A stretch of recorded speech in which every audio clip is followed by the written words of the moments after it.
Hi എല്ലാവർക്കും എൻ്റെ first വീഡിയോയിലോട്ട് സ്വാഗതം. അപ്പോൾ ഞാൻ ഇന്നത്തെ വീഡിയോയിലൂടെ പറയാൻ പോകുന്നത് സീരീസുകൾ കാണാൻ ആഗ്രഹിക്കുന്നവർക്ക് തുടക്കത്തിൽ കാണാൻ പറ്റിയ വൺ ഓഫ് ദ ബെസ്റ്റ് 5 സീരീസുകളാണ് ഈ വീഡിയോയിലൂടെ പറയുന്നത്. ഞാൻ ഈ പറയുന്ന 5 നിങ്ങൾക്ക് ഇഷ്ടപ്പെടാൻ നല്ല ചാൻസ് ഉണ്ട്. അപ്പം നിങ്ങൾ വീഡിയോ ഫുള്ളായിട്ട് കാണുക. നമ്മുടെ ഫസ്റ്റ് സീരീസ് എന്ന് പറയുന്നത് സ്ട്രേഞ്ചർ തിങ്സ് ആണ്. സ്ട്രേഞ്ചർ തിങ്സ് നെറ്റ്ഫ്ലിക്സിലെ തന്നെ വൺ ഓഫ് ദ ബെസ്റ്റ് ഒരു സീരീസുകളിൽ ഒന്നാണ് സ്ട്രേഞ്ചർ തിങ്സ്. ഇതുവരെ 5 സീസണാണ് ഇറങ്ങിയിട്ടുള്ളത്. എൻഡഡ് സീരീസാണ്. വളരെ മികച്ച ഒരു സീരീസ് എന്നേ പറയാൻ പറ്റുള്ളൂ. കാരണം ഇതിൽ ഓരോ സീസണും ഒന്നിനൊന്ന് മെച്ചമെന്നേ പറയാൻ പറ്റുള്ളൂ. കൂട്ടത്തിൽ കുറച്ച് ലാഗായിട്ട് കുറച്ച് പുറകോട്ട് നിന്നത് 5ാം സീസണാണ്. എൻഡിങ്ങിൽ കുറച്ച് പേർക്ക് കുറച്ച് അഭിപ്രായ വ്യത്യാസങ്ങളൊക്കെ ഉണ്ട്. എന്നിരുന്നാലും വളരെ മികച്ചൊരു സീരീസാണ് പറയുന്നത്. ഇന്ത്യാനയിലെ ഹോക്കിങ്സ് എന്ന് പറഞ്ഞ ടൗണിൽ നിന്ന് ഒരു കുട്ടി കാണാതാകുന്ന തൊട്ടാണ് ഈ സീരീസ് തുടങ്ങുന്നത്. നിങ്ങൾ തീർച്ചയായിട്ടും ഈ സീരീസ് കണ്ടിരിക്കണം, അത്രയ്ക്ക് അടിപൊളിയാണ്. അപ്പോൾ നമ്മുടെ 2ാമത്തെ series all of a sudden. ഈ സീരീസ് എന്ന് പറയുന്നത് ഒരു സോംബി ത്രില്ലർ സീരീസാണ്. ഇതും നെറ്റ്ഫ്ലിക്സിലൂടെയാണ് അവൈലബിൾ ആയിട്ടുള്ളത്.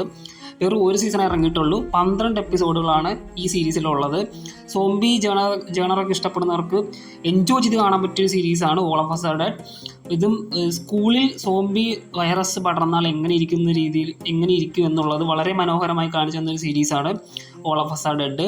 അപ്പോൾ നിങ്ങൾ സ്റ്റുഡൻസൊക്കെ ആണെങ്കിൽ ഈ സീരീസ് വളരെയധികം കണക്റ്റ് ആവും. കാരണം സ്കൂളിലാണ് ഈ സീരീസ് കാണിക്കുന്നത്. എല്ലാ എപ്പിസോഡും ഒന്നിനൊന്ന് മെച്ചം തന്നെയാണ്. തീർച്ചയായിട്ടും കണ്ടുനോക്കാം. 3ാമത്തെ സീരീസ് ലോക്ക് ആൻഡ് കീ. ഇതും ഒരു നെറ്റ്ഫ്ലിക്സ് സീരീസാണ്.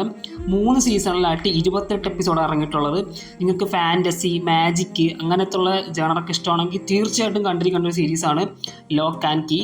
ഇതിലെ തീം എന്ന് പറയുന്നത് ഒരു വീട്ടിൽ നിന്ന് കുറേ മാജിക്കൽ കീസ് ഇവർ കണ്ടുപിടിക്കുന്നു. ആ കീസ് എന്ന് പറഞ്ഞാൽ ഓരോ മാജിക്കൽ പവേഴ്സ് ഉള്ള കീസാണ്.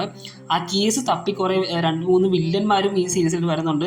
അവരെ എങ്ങനെ നമ്മുടെ കഥയിലുള്ള മെയിൻ ക്യാരക്ടേഴ്സ് എതിർത്ത് നിൽക്കുന്നു എന്നുള്ളത് കാണിക്കുന്ന വളരെ മികച്ചൊരു സീരീസാണ്. ഫാൻറ്റസി മോഡ് ഇഷ്ടപ്പെടുന്നവർക്ക് തീർച്ചയായിട്ടും കാണാൻ പറ്റിയ സീരീസാണ് ലോക്ക് ആൻഡ് കീ. നമ്മുടെ 4ാമത്തെ സീരീസ് എന്ന് പറയുന്നത് ഈറ്റ് വെൽക്കം ടു ഡയറി. ഈ സീരീസിനെ കുറിച്ച് പറയുകയാണെങ്കിൽ ഇത് HBO മാക്സിലാണ് സ്ട്രീം ചെയ്തത്. ഇതും കിട്ടില്ല ഒരു സീരീസാണ്. ഇത് നമ്മുടെ പെന്നി വൈസിൻ്റെ ഒറിജിനൊക്കെ കാണിക്കുന്ന ഒരു സീരീസാണ്. ഇപ്പോൾ നിങ്ങൾക്ക് cinema it chapter 1 chapter 2 cinema കണ്ടിട്ട് ഈ സീരീസ് കാണുകയാണെങ്കിൽ വളരെയധികം നല്ലതായിരിക്കും. കാണാതെയും കാണാം, കാരണം ഇതൊരു പ്രീക്വൽ സീരീസാണ്. പക്ഷേ അതിൻ്റേതായിട്ടുള്ള ഒരു ഇതും ഈ സീരീസിൽ കൊടുത്തിട്ടില്ല. കാരണം പെന്നിവേസൊക്കെ അത്രയ്ക്കൊരു ബ്രൂട്ടൽ പെന്നിവേസാണ് ഈ സീരീസിലൂടെ നമുക്ക് കാണാൻ പറ്റുന്നത്. സിനിമയെക്കാളും ബ്രൂട്ടലാണ് ഈ സീരീസിനകത്ത് പെന്നിവേസ്. അത്രയ്ക്ക് മികച്ചൊരു സീരീസാണ്. ഇതും നമുക്ക് കാണുമ്പോൾ ഒരു സ്ട്രേഞ്ചർ തിങ്സ് വൈബൊക്കെ അടിക്കും. തീർച്ചയായിട്ടും തുടക്കക്കാർക്ക് കാണാൻ പറ്റിയൊരു ബെസ്റ്റ് സീരീസാണ് ഇറ്റ്. ലാസ്റ്റ് സീരീസ് എന്ന് പറയുന്നത് ആലീസ് ഇൻ ബോർഡർലാൻഡ്. ഈ സീരീസിനെ കുറിച്ച് പറയുകയാണെങ്കിൽ ഇതൊരു ഗെയിം ത്രില്ലറാണ്. നമുക്ക് സ്ക്വിഡ് ഗെയിമൊക്കെ കണ്ട് ഇഷ്ടപ്പെട്ടവരാണെങ്കിൽ ഇത് കണ്ടാൽ ഒരിക്കലും നിരാശപ്പെടേണ്ടി വരത്തില്ല. കാരണം അത്രയ്ക്ക് ഗംഭീരമായ കുറേ സീക്വൻസൊക്കെ ഉള്ള ഒരു സീരീസാണ് ആലീസ് ഇൻ ബോർഡർലാൻഡ്. സ്ക്വിഡ് ഗെയിമിനെക്കാളും മികച്ച സീരീസാണ് ആലീസ് ഇൻ ബോർഡർലാൻഡാണ് എല്ലാവരും പറയുന്നത്. സത്യമാണത്. അത്രയ്ക്ക് മികച്ച കുറേ ഗെയിംസും കോംപ്ലിക്കേറ്റഡ് ആയിട്ടുള്ള ഗെയിംസും അത്രയും കിടിലൻ ക്യാരക്ടേഴ്സ് ഉള്ളൊരു സീരീസാണ് ആലീസ് ഇൻ ബോർഡർലാൻഡ്. സ്ക്വിഡ് ഗെയിമിനെക്കാളും മികച്ച സീരീസാണ്. കാരണം സ്ക്വിഡ് ഗെയിമിൻ്റെ ഗെയിംസ് എന്നൊക്കെ പറയുന്നത് നമുക്ക് കുറച്ചും കൂടെ സിമ്പിളായിട്ട് തോന്നും. പക്ഷേ ഇതിലെ ഗെയിംസ് അത്രയ്ക്ക് പാടാണ്. ക്യാരക്ടേഴ്സ് ആണല്ലോ അടിപൊളി ക്യാരക്ടേഴ്സാണ്. പ്രത്യേകിച്ച് ഇതിൻ്റെ അകത്തെ സീസൺ 2 വളരെ മികച്ചാണ്. 3 സീസണാണ് ഇതുവരെയായിട്ട് ഇറങ്ങിയിട്ടുള്ളത്. 3ാമത്തെ സീസൺ കുറച്ച് പുറകോട്ട് പോയെങ്കിലും അത് നൈസാണ്. അപ്പോൾ ഇതാണ് ഇന്നത്തെ വീഡിയോ.